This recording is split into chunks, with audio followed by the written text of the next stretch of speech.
ஆண்டவரும் இரட்சகருமான இயேசு கிறிஸ்துவின் ஈடு இணையற்ற நாமத்தில் அன்றன்றுள்ள அப்பம் வாசகர்களுக்கு எங்கள் அன்பின் வாழ்த்துக்கள்.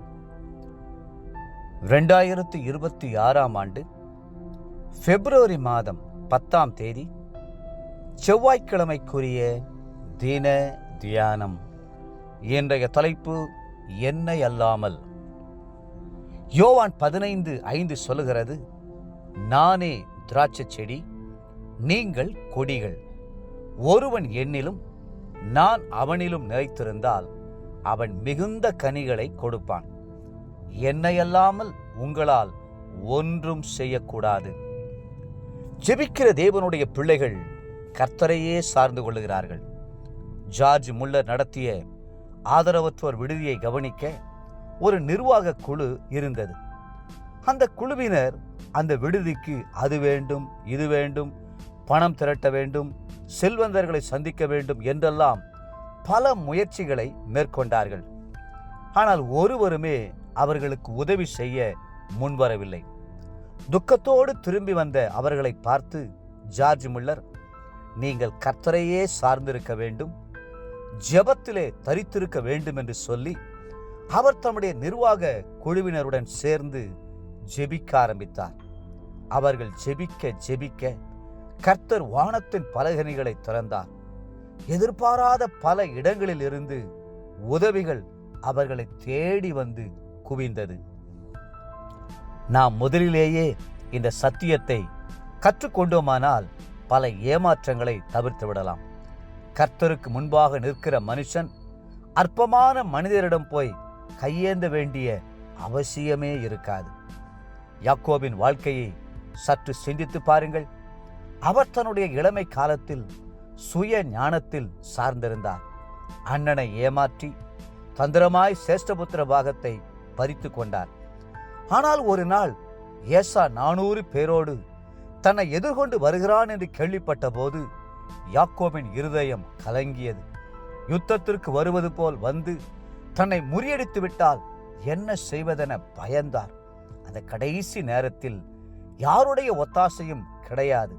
தன்னுடைய சொந்த உறவினர்களில் கூட ஒருவரும் துணை நிற்க முடியாது. கர்த்தரை சார்ந்து கொள்வதை தவிர அவருக்கு வேறு வழியே இல்லை. அவர் கண்ணீரோடு தேவனை நோக்கி ஜெபித்தார். இரவெல்லாம் கர்த்தரோடு போராடினார்.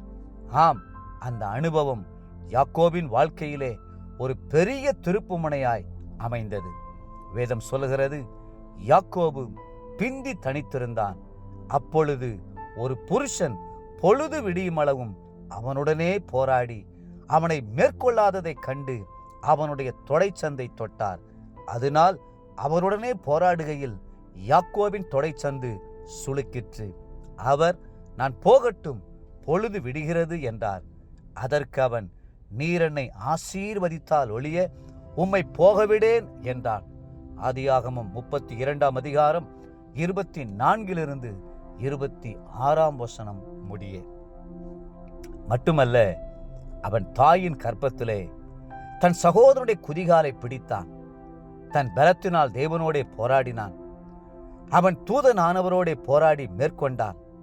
அழுது அவரை நோக்கி கெஞ்சினான். பெத்தேலிலே அவர் அவனை கண்டு சந்தித்து அவ்விடத்திலும் நம்மோடே பேசினார். ஓசியா 12ஆம் அதிகாரம் 3-4 தேவ பிள்ளைகளே, நீங்கள் முற்றிலுமாக கர்த்தரில் சார்ந்திருந்தால் அவரே முழு நம்பிக்கைக்கும் உரியவர் என்பதை கண்டுகொள்வீர்கள். இன்றைய நினைவிற்கு ஏசாயா 56:7 நான் என் பரிசுத்த பர்வதத்துக்கு கொண்டு வந்து என் ஜெப வீட்டிலே அவர்களை மகிழ பண்ணுவேன். என்னுடைய வீடு சகல ஜனங்களுக்கும் ஜெப வீடு எனப்படும். இன்றைய வேத வாசிப்பு காலை லேவியராகமம் 8, 9 மற்றும் 10ஆம் அதிகாரங்கள். மாலை மத்தேயு 25ஆம் அதிகாரம் 31 46 முடிய. அன்புக்குரிய அன்றன்றுள்ள அப்பம் வாசகர்களே, மீண்டும் உங்களை வாழ்த்துகிறோம். எல்லாவற்றிற்கும் கர்த்தரையே சார்ந்து கொள்ளுங்கள். அவரே அல்லாமல் உங்களால் ஒன்றும் செய்ய முடியாது. கர்த்ததாமே உங்களை ஆசீர்வதித்து மென்மேலும் உயர்த்துவாராக. ஆமேன்.